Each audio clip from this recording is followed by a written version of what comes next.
కృపకు ఎల్లప్పుడు కృతజ్ఞుడను, నీ కృపకు ఎల్లప్పుడు కృతజ్ఞుడను. కృపయే కృపయే. ఆయన కృపను ఆరాధించాలనుకున్న ప్రతి ఒక్కరూ ఆయన కృపను నూరారా పలికి నీ కృపే అని చెప్పాలని ఆశపడేవారు. ఆయన కృపను జ్ఞాపకం చేసుకుందాం.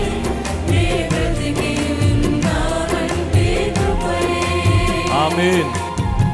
అర్హత లేకున్నా ప్రేమించావు, ఇది కేవలం నీ కృపయే.